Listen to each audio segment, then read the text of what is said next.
अस्सलाम वालेकुम जय हिंद दोस्तों। मैं तनवीर इसरार। शिल फाटा पर जो हाई कोर्ट के आदेश अनुसार जो डिमोलिशन ड्राइव चल रही थी उसमें जो हाई कोर्ट के ऑर्डर को चैलेंज किया था सुप्रीम कोर्ट में।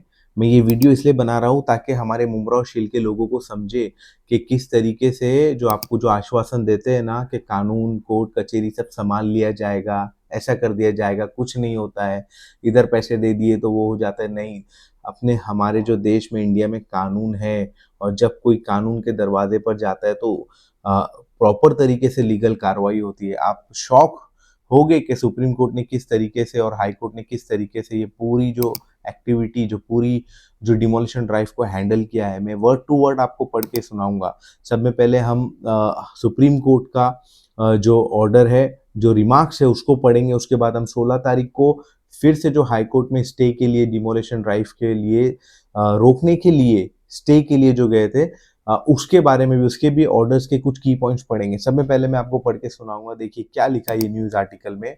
इसमें लिखा है the demolition of 17 properties in Maharashtra Thane ordered by Bombay high court will be proceed as per schedule. इसमें लिखा है कि सुप्रीम कोर्ट ने कहा कि जो भी प्रॉपर्टीज इलीगल प्रॉपर्टीज 17 प्रॉपर्टीज जो थी उसे तोड़ने की जो ड्राइव चल रही है उसमें प्रॉपर तरीके से वो आगे बढ़ेगी। जो हिसाब से हाई कोर्ट ने शेड्यूल दिया था उसमें कोई भी रुकावट नहीं आएगी। सुप्रीम कोर्ट ने ये भी कहा कि the supreme court which was hearing a petition challenging the high court order today refuse to interfere. उन्होंने ये भी कहा कि हम कोई भी तरीके से इसमें इंटरफेयर नहीं करेंगे। और आगे ये लिखा है इसमें commenting that there was no rule of law and perpetrators have underworld connection. The bench of Justice Ujjwal and Manmohan, which was hearing the matter, applauded the move of High Court. उन्होंने ये कहा कि क्या कोई कानून कानून नहीं है, कोई रूल ऑफ लॉ नहीं है, यहाँ तक कि अंडरवर्ल्ड कनेक्शन की बातें की जा रही है, उसे मद्देनजर रखते हुए इसमें कोई भी तरीके की रियायत नहीं की जाएगी। जो पिटिशनर थे उन्होंने भी अपनी बात रखी। उन्होंने कहा कि इसमें 400 फैमिलीज है, 17 बिल्डिंग है, वो सब होमलेस हो जाएंगे। उनका जो राइट्स है, जो बेसिक राइट्स है वो वायलेटेड हो रहा है। पर उसके ऊपर बेंच ने गौर नहीं किया। Shortly after hearing shortly after the hearing started today, Justice Manmohan remarked that petitioner should not be heard. Kudos to the High Court for taking a right decision. उन्होंने सराहना की, कहा कि हाई कोर्ट ने proper decision लिया है। और ये भी कहा कि सी you encroach on some third party's land and build property without taking any sanctions. There is no rule of law, and please see these persons have underworld connection. Justice Manmohan said. उन्होंने पूरी तरीके से दबाव डाला कि ये किस तरीके से तीसरे पार्टी के, अक्सर होता है रिजर्वेशन प्लॉट्स के ऊपर जो है मुमरा में शिल में अक्सर जो है प्रॉपर्टी इलीगल तरीके से एनक्रोच करके बना दी जाती है हमारे एरिया में।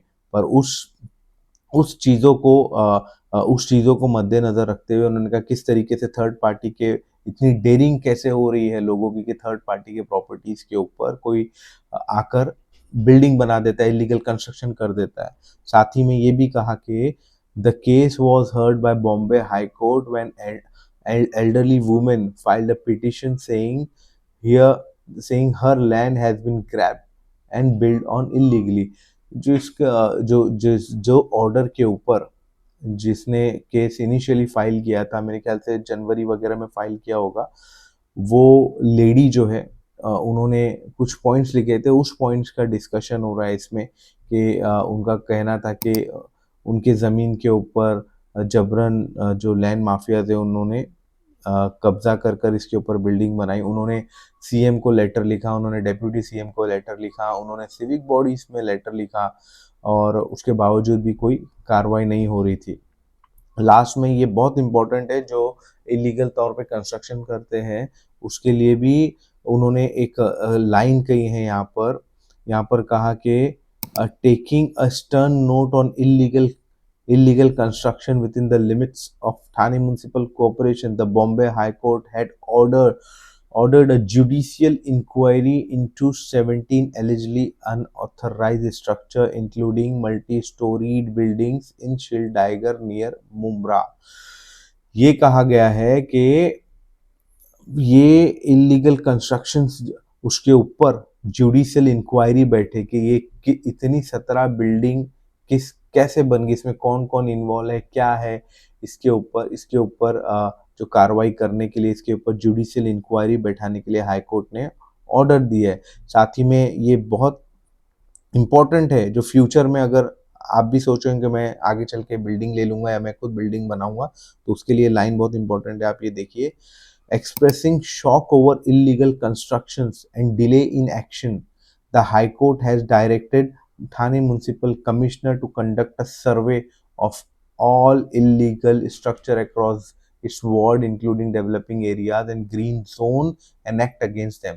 उन्होंने शौक जताते हुए ये भी कहा हाई कोर्ट ने कि उनके थाने म्यूनिसिपल कमिश्नर को आदेश दिया कि एक सर्वे करिए जितने भी इलीगल कंस्ट्रक्शंस हो रहे हैं, सिर्फ मुमरा में, कलवा में ही नहीं, शेलफाटा पे नहीं, पूरे उनके थाने म्यूनिसिपल कॉर्पोरेशन के अंदर जितनी जगह आती है, जो उनकी जुरिडिक्शन में जितना एरिया आता है, वहाँ पर उन्हें ग्रीन जोन्स पे और जो जो रिजर्वेशन की जगह होगी उधर जितने इलीगल कंस्ट्रक्शन हो रहे हैं उसका सर्वे करके उसके ऊपर कार्रवाई करने का आदेश दिया। अभी हम नेक्स्ट पढ़ेंगे जो 16 तारीख को स्टे मांगने के लिए कुछ पिटिशनर है, उन्होंने भी हाई कोर्ट में जाकर रिट पिटिशन फाइल की थी। रिट पिटिशन नंबर है 19881 ऑफ 2025।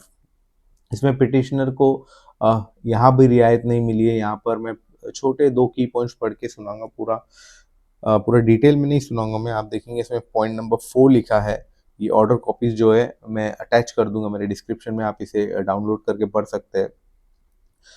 इसमें ये लिखा है, purely on sympathetic consideration we accept the plea as urged on behalf of petitioner and permitted the petitioner to vacate their respective premises before 23rd June 2025 by 3 p.m.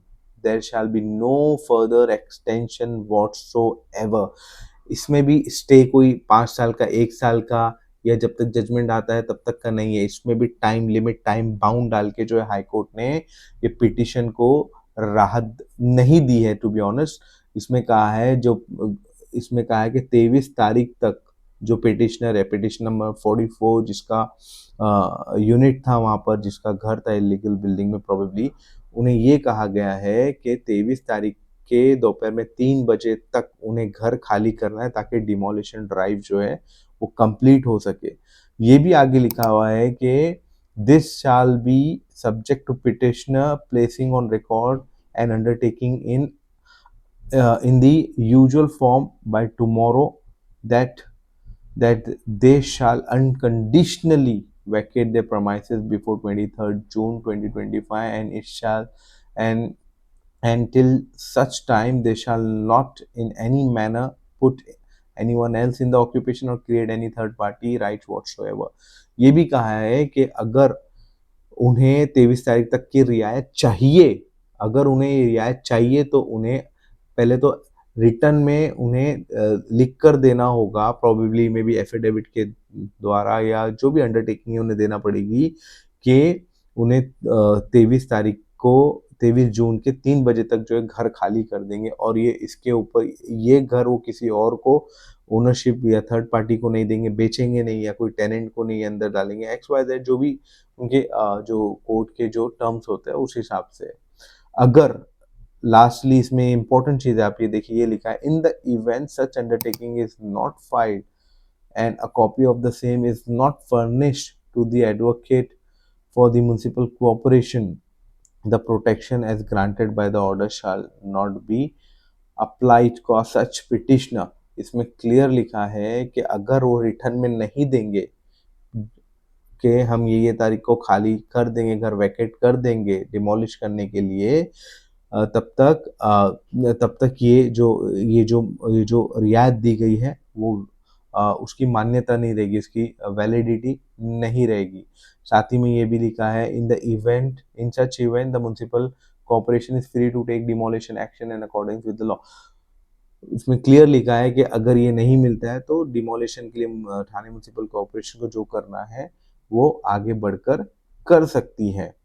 अ, ये मैं detail में इसलिए बताना चाह रहा हूँ कि हमारे यहाँ की जो अक्सर आवाम है वो ये ऑर्डर्स समझ नहीं पाते हैं, या मे बी उन्हें जिन्होंने पिटीशन फाइल किया हो सकता है उनको समझे, लेकिन जो दूसरी आवाम आगे चल के भी सोचती है कि हम इलीगल कंस्ट्रक्शन में घर ले लेंगे, तो देखिए इस तरीके का एक वक्त आता है जब आपके हाथ से सब कुछ चला जाता है। ना आपकी कोर्ट सुनता है, ना आपकी कोई भी सुनवाई होती है।